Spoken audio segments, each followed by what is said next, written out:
सुहानी अगले दिन अपने मम्मी पापा और पुलिस के साथ अपने ससुराल पहुंची। उसे देखकर सभी के पैरों तले जमीन खिसक गई। सुहानी अपनी सास से धीरे से बोली, क्या हुआ सासू माँ, आज आपके चेहरे का रंग कैसे उड़ गया? अरे घबराइए मत, ये आपकी खूब सेवा करेंगे। जो सेवा मैं नहीं कर पाई वो अब ये लोग करेंगे। आराम से बैठकर अब जेल की ठंडी एसी की हवा खाना।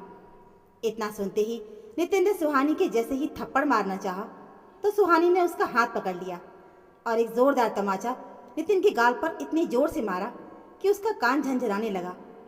क्या हुआ नितिन, दर्द हुआ ना? ऐसे ही दर्द मुझे भी होता था जब तुम माँ बेटे मुझ पर हाथ उठाते थे।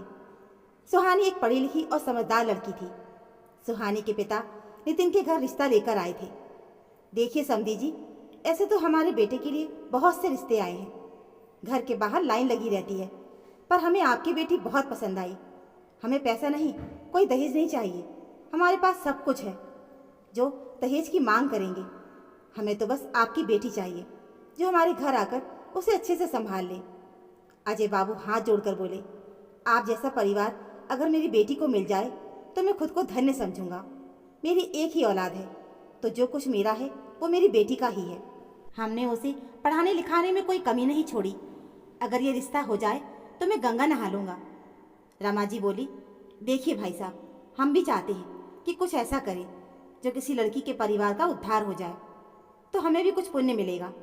आप तो जानते हैं मेरा बेटा किस पद पर नौकरी करता है। हमें दहेज नहीं, बस आप मेरे बेटे की इच्छा और समाज में हमारी इज्जत बढ़ाएं। अगर ऐसा कुछ करते हैं तो हम इस रिश्ते पर विचार करेंगे। अजय बाबू मन में आशा रखकर अपने घर वापस चले आए और इंतजार करने लगे कि कब महेश बाबू फोन करके कुछ खुशखबरी देंगे।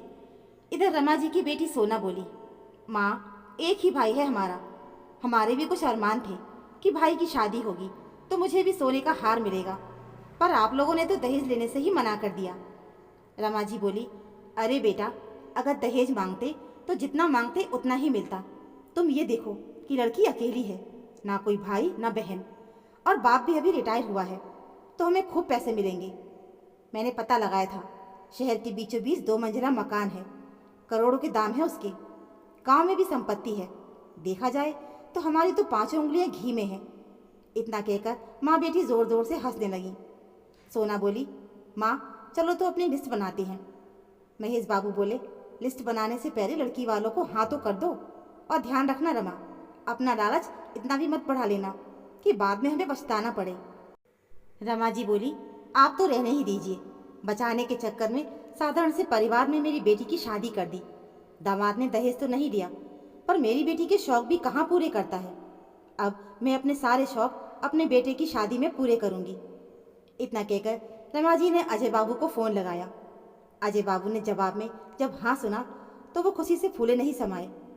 2 दिन के बाद रमा जी फ़ोन करके अजय बाबू से बोली, अजय बाबू, आपकी तरह हमारा मकान बहुत बड़ा नहीं है। अब बहू आएगी तो उसे भी दिक्कत हो जाएगी और फिर आप कहेंगे कि हमने आपकी बेटी का ध्यान नहीं रखा है। अजय बाबू बोले, नहीं जी, हमारी बेटी उनमें से नहीं है जो छोटी छोटी बातों पर शिकायत करे। ये तो बहुत अच्छी बात है, पर हमारे भी अरमान हैं कि हम बेटे बहू के लिए एक बड़ा सा कमरा बनवाएं। वो अभी महेश जी का हाथ थोड़ा तंग है, तो वो कह रहे थे कि क्यों ना अभी शादी को हम टाल देते हैं। अजय बाबूजी बोले, नहीं नहीं बहन जी, आपने हमारा इतना ख्याल रखा तो हम आपकी परेशानी को कैसे नहीं समझ सकते। आप तो कमरा बनवा दीजिए, जो खर्चा होगा हम उसकी सारी भरपाई कर देंगे। रमा जी बोली, हमें ये सब अच्छा नहीं लगता, हम दहेज के खिलाफ हैं। आप ये बात जानते हैं, फिर आप परेशान हो जाएंगे। अजय बाबू ने 1-2 बार कहा तो रमा जी मान गई।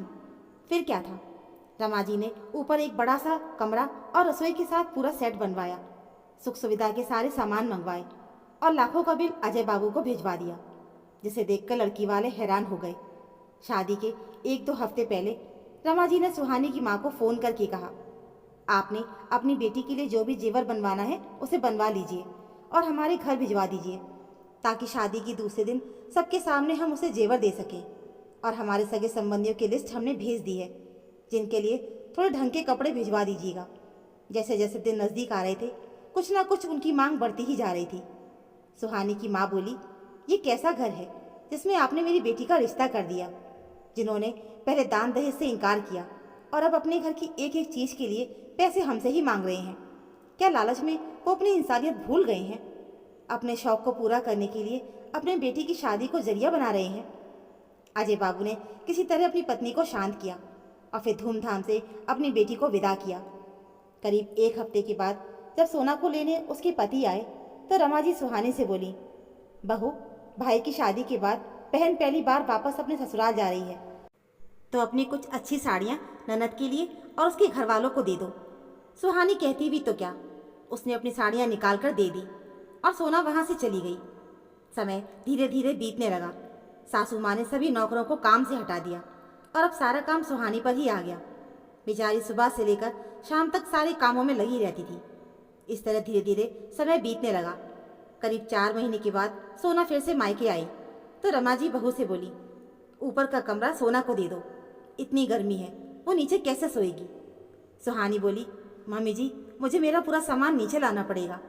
वो बोली, बहू, अब तुम ही बताओ, दामाद के सामने हमारी क्या इज्जत रह जाएगी?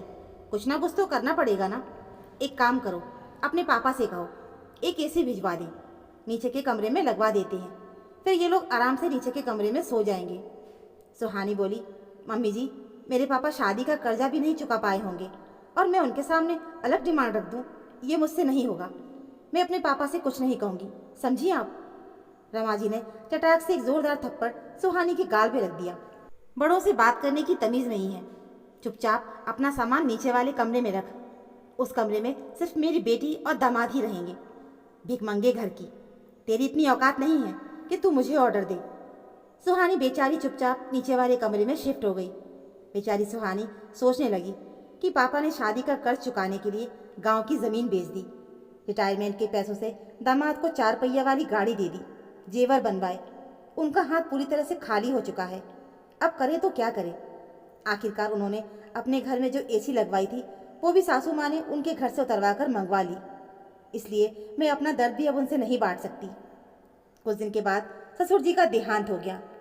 अब तो रमा जी ने पूरी तरह से सुहानी पर अत्याचार करना शुरू कर दिया था और रमा जी 2 साड़ी देते हुए बोली, आज से तू यही पहनेगी, हमारे घर में तेरी यही औकात है।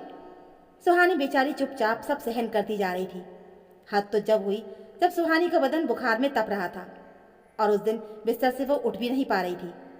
सुहानी ने देखा कि बाहर से जोर जोर से हंसने की आवाज़ आ रही थी। वो बाहर आई तो देखा रमा जी अपने बेटे की दूसरी शादी की बात लड़की वालों से कर रही थी। मेहमानों ने सुहानी के बारे में पूछा तो उसे घर की नौकरानी बताकर बर्तन धोने पर लगा दिया। ये देखकर सुहानी बहुत रोई। उनके जाने के बाद सुहानी ने इस बात पर विरोध किया था तो रमा जी बोली, अरे अब देखना, मेरे बेटे की तो जिंदगी ही संवर जाएगी। करोड़पति घर से रिश्ता आया है, अब तुझ जैसे भिखमंगे घर की कोई ज़रूरत नहीं। इतना कहते रमा जी ने सुहानी को पीछे की तरफ धक्का दे दिया तो पीछे से आकर सुहानी की माँ ने उसे संभाल लिया। सुहानी की माँ ने जैसे ही देखा कि सुहानी का बदन पूरी तरह बुखार से तप रहा है तो सुहानी की माँ ने एक तमाचा रमा जी के गाल पे रख दिया।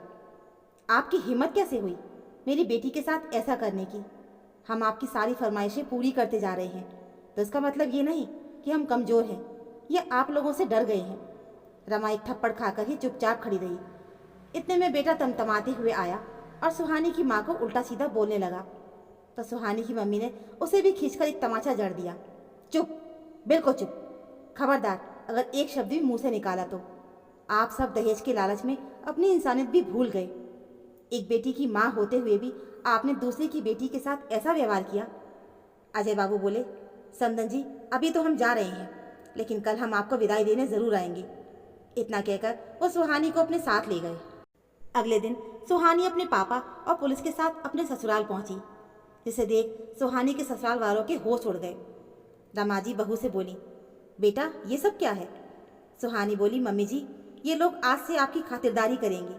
ये लोग आप सबको अपने साथ लेकर जा रहे हैं। आपको जितनी सेवा करवानी है आराम से करवाना। ये लोग मुफ्त में आपकी सेवा करेंगे। सुहानी की सास हाथ जोड़कर सुहानी और उसके मम्मी पापा के सामने माफ़ी मांगने लगी, लेकिन उन्होंने रमा जी की एक नहीं सुनी। सुहानी बोली, तो ठीक है मम्मी, आप इन कागज़ पर साइन कर दीजिए। साइन करने के बाद ये लोग आपको कहीं नहीं लेकर जाएंगे। रमा जी बोली, बेटा ये किस चीज़ के पेपर हैं? मम्मी जी, आप शायद भूल रही हैं, आपकी अभी इतनी औकात नहीं कि आप मेरे सामने सवाल जवाब करें। या तो आप साइन कीजिए या फिर। इतने में रमा जी हड़बड़ाते हुए बोली, ना बेटा ना, ला बता कहाँ साइन करने हैं। सुहानी का पति अपनी माँ से बोला, माँ ऐसा बिल्कुल मत करना। लेकिन रमा जी बोली, बेटा बहू सही कह रही है। और रमा जी ने बिना पढ़े ही उन कागजों पर साइन कर दिए। माँ जी, आज से इस घर पर मेरे मम्मी पापा का अधिकार है। ये सुनते ही रमा जी के पैरों तले जमीन खिसक गई। पर बहू, तुमने तो कहा था, सही तो कहा था। नितिन जी, आप शायद भूल रहे हैं, इस घर में एक एक चीज मेरे पापा के पैसों की आई हुई है, तो इस घर पर अधिकार भी मेरे पापा का ही हुआ ना। और ये घर भी मेरे पापा के पैसों से ही बना था। अब आप जाइए, आराम से सरकारी घर में रहिए, और वहाँ आपको किराया भी नहीं देना पड़ेगा। और फिर पुलिस सुहानी के ससुराल वालों को ले गई। रमा जी बस गिड़गिड़ाती ही रह गई। तो दोस्तों, हमारी आज की कहानी में बस इतना ही। उम्मीद है आपको हमारी ये कहानी ज़रूर पसंद आई होगी। कहानी अच्छी लगी हो तो प्लीज़ वीडियो को लाइक और चैनल को सब्सक्राइब ज़रूर कर लीजिएगा। मिलते हैं फिर एक और ऐसी नई कहानी के साथ। तब तक के लिए धन्यवाद।